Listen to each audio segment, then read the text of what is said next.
organizations is also critical when it comes to diversity and inclusion issues, and one of the things we're continuing to do is work with the Bridges Group. They provide a tremendous amount of outreach and support for our underrepresented students. We were able to successfully secure permanent funding so they could actually have a director, full-time director for that organization. We're in the process of getting that person hired, but that's just an example of the work that we do each and every day. That's actually being led by the Lead Center and the Dean of Students Office, and so that's just, again, just an example of some of the work that we're doing in that area.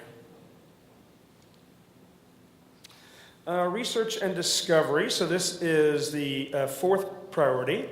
As you know, again, universities provide teaching, research, and public service.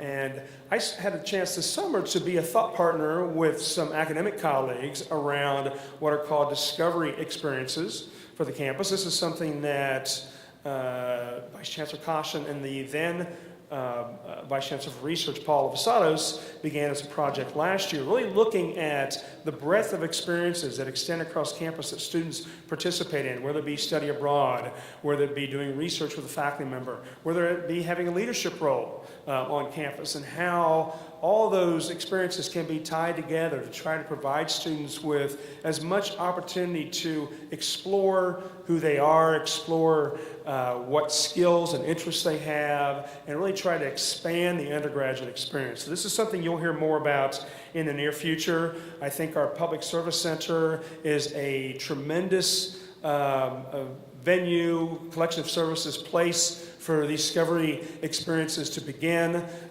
It's a wonderful place where student affairs staff and students can interact with faculty members who are very much committed to public service through service learning courses and other types of activities.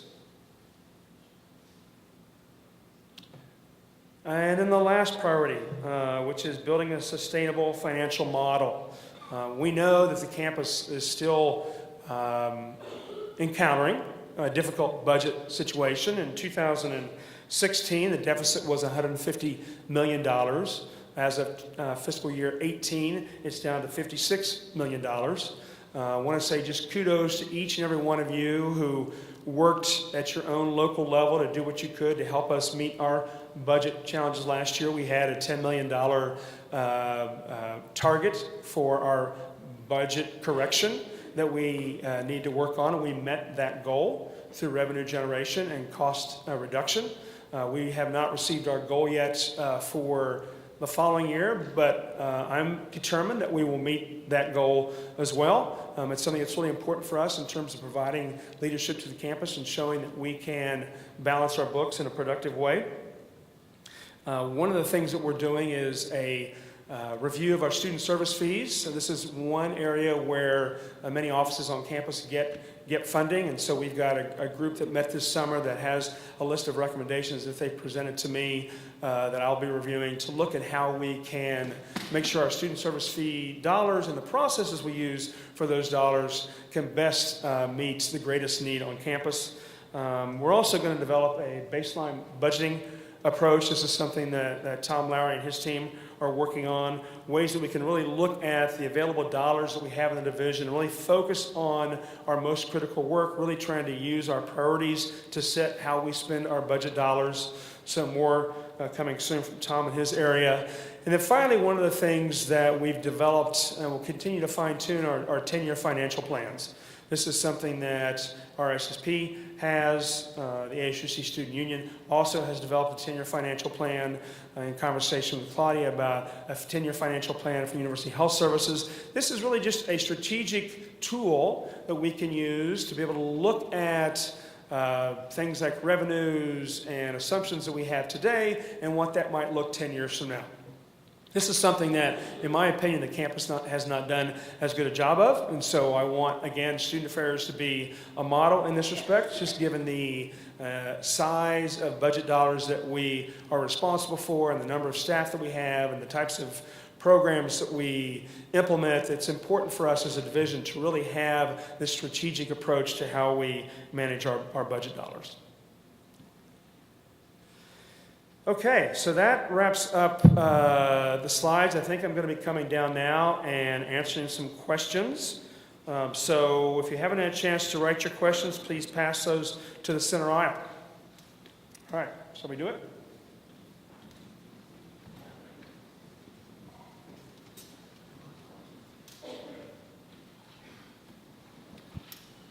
Okay. Can you hear me okay? There we go. I'll get feedback here. So the first question, how do we plan to navigate the political climate of campus with more upcoming events in November? So that's a great question. I know one of the things that people are concerned about is when is the next large speaker, when is the next speaker coming to campus that's going to have a large impact on the campus. As of today, I don't know of anything that's being planned. We are working diligently. We've got a team of folks that is really a collaboration from across campus. We've got legal affairs and UCPD and the Dean of Students Office and Chancellor's Office and the VCSA office and others that really are trying to take a proactive approach to these big scale events. So next time we hear of, or when we hear an event coming to campus, we will quickly collaborate to make sure that we've got a plan in place to address the impact. I think also too, this commission that I talked about earlier will also have a large role to play in terms of how the campus prepares for big scale events. That commission will probably launch sometime early November and will probably take 6 months or so to do its work. You also know that we have the interim policy that is out there for comments, so I encourage you, if you haven't done so already, to take a look at that. It's off the Dean of Students webpage. Provide your feedback. I've gotten lots of feedback. We've gotten lots of feedback already, and so I would encourage you either individually or maybe in your team to look at that policy in terms of how you might be impacted. We really want to make sure that we've got a policy in place that works for us so that we can manage these events as productively as possible. Next question was, how does the university remain fiscally responsible when hundreds of thousands of dollars are spent on police presence to ensure safety? Could preventative measures stop the type of unsafe presence in the first place? Now, I want to say that I have a tremendous amount of respect for UCPD and the work that they do. I had a chance to work very closely with Chief Bennett for the last several months. I think that she has a top-notch team. And if you follow the national news, you know that a speaker actually came to the University of Florida last week, and their university president commented about how the $600,000 that they spent on that event, securing that event, really impacts the taxpayers of Florida. And so I know there are many folks that are, many around campus that are asking about why we spend that much money, how we've spent that much money. And this is something that is a critical question. It's important to know that the Office of the President supported us in those costs, so we did, as a campus, we did not bear all those costs alone. So a lot of support coming from the Office of the President because they're watching these issues very closely, not just for Berkeley, but for the whole UC system. And the dollars that were used came from actually a donor, so they weren't campus dollars that were used for paying for the safety and security. But this is something that's a critical question for us. I know it's something that the Commission is going to look at, and so you'll hear more about it, I think, in the future. I've got one more here. What is the latest news about the job and classification review? As I just shared, this is something that we're fully engaged in. Each manager is looking at job descriptions. That's the first place to start, is what is the work we're asking folks to do, and have we articulated that accurately on a job template. And so that is where we are currently, and that information will be shared with HR, and HR will work with us every step along the way to make sure that at the end, once we've done this review, we can take whatever action we need to take to right-size the issues.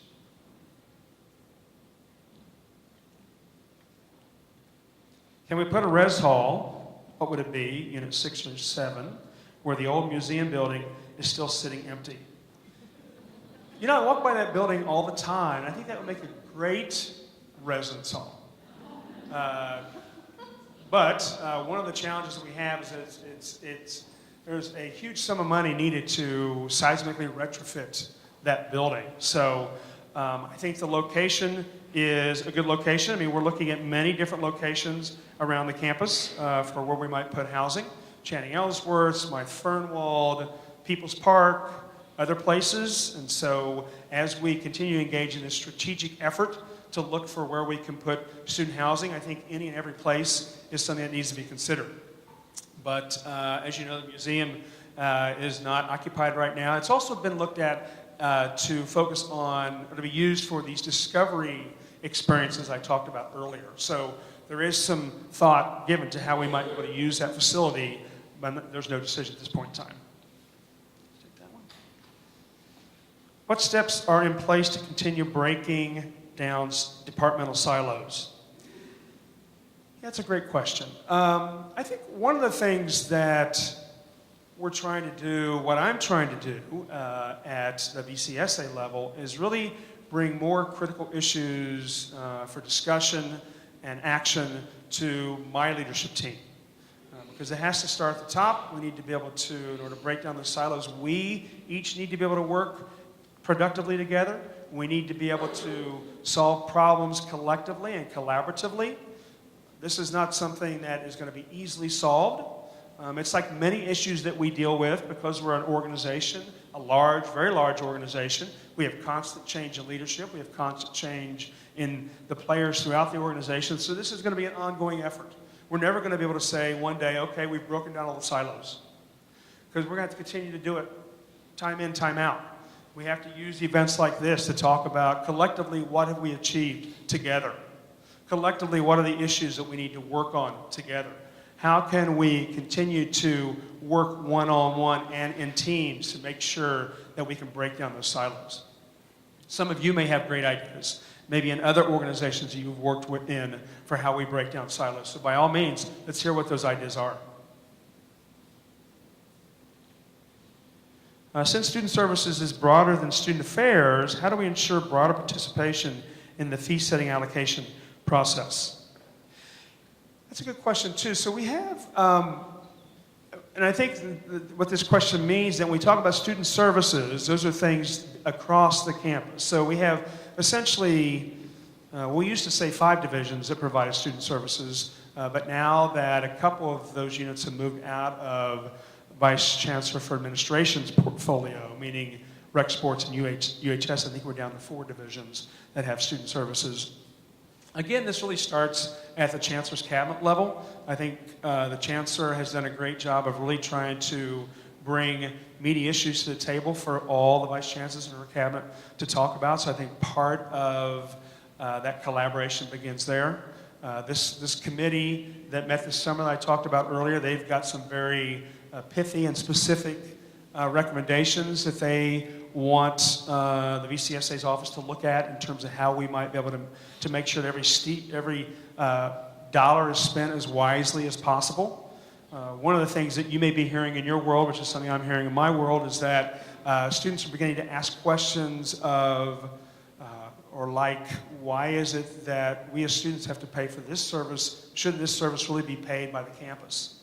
And those are very legitimate and valid questions. The challenge that we have as a campus is that given that our budget situation continues to be dire, though we're on a 2-year time frame to correct that, we're going to continue to have to look for any available dollar that we can use to try to provide those programs and services that we want to provide. I think first and foremost, and this gets to the baseline budgeting project that I talked about in the slide, was we need to really look at what are our priorities. What are our top 4 priorities for what we want to do for students? Because we don't have unlimited dollars, so we have to make tough choices. And I think that if we are willing to engage in dialogue, to talk about the ways that we can serve students, talk about ways that we can maybe stop doing things that we shouldn't be doing anymore. I know that's the $1 million question, right? We can't answer that question. We've been raising that question for years. Even in RSSP, before the current budget challenges, we talk about, okay, what are we going to stop doing? That list is very short. We can't seem to come up with items. But I think we have to think about doing things in new and different ways if we're going to continue to be able to survive with the dollars that we have. As we know, Berkeley is a high-stress and high-pressure environment for students, leading to many mental health concerns. Counseling, mental health resources aside, what structural changes are being explored to help ease the culture of pressure?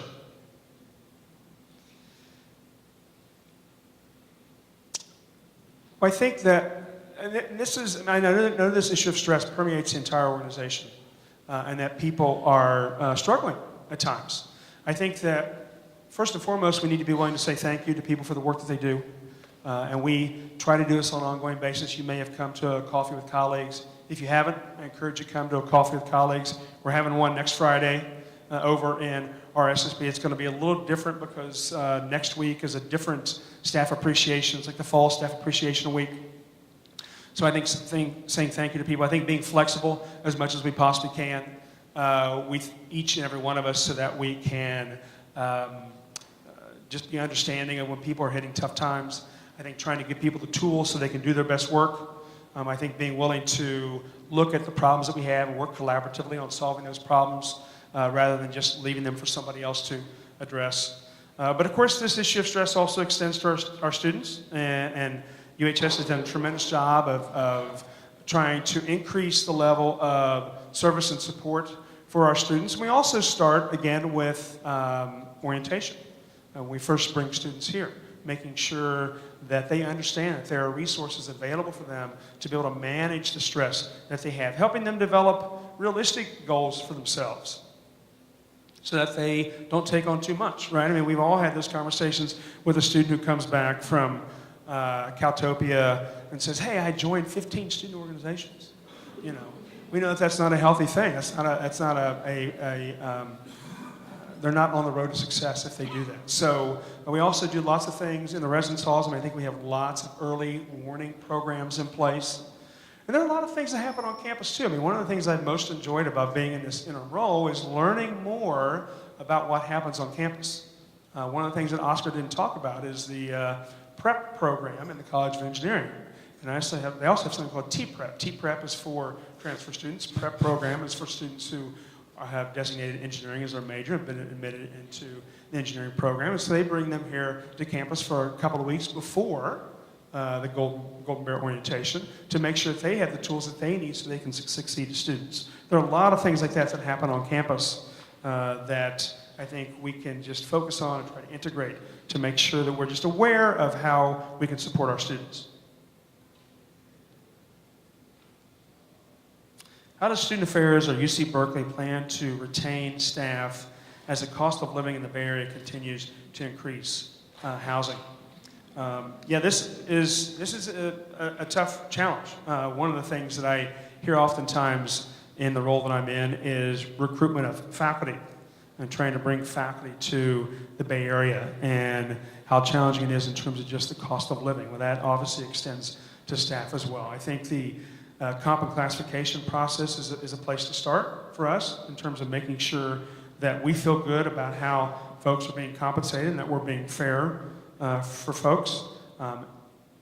Another thing that's been mentioned as we look at our housing needs is how we might be able to extend that beyond just our students.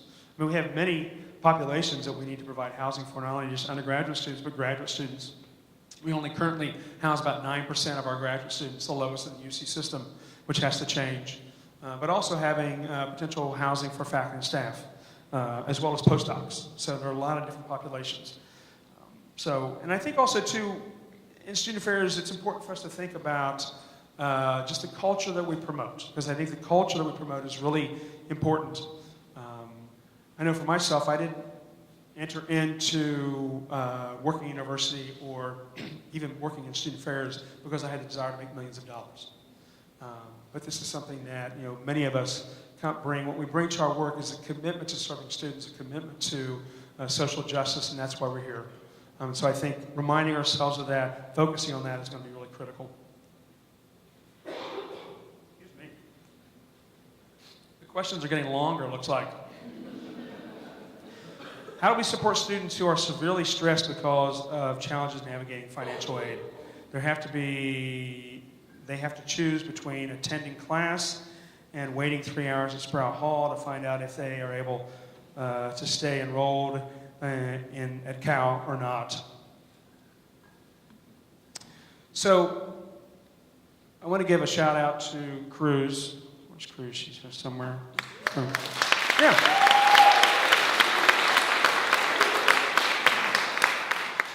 And the entire financial aid team, because I know that they are committed to this as much as they can be, as well as our Cal Student Central team. I don't know if Carmen is here, maybe somewhere, but a shout out to Cal Student Central as well for the work that they do.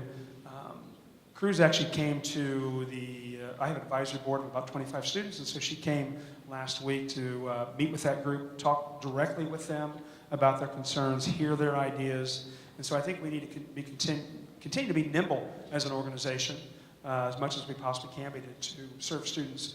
We have to be willing to step back and take a look at how we meet student demand, how we serve them, and be willing to invest where we need to invest to right-size some of these issues.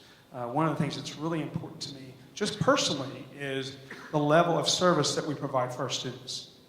And I think each and every one of us can be very personable in how we interact with students, can be willing to not just send them to the person that we think can actually answer their question, but maybe walk them there, maybe being willing to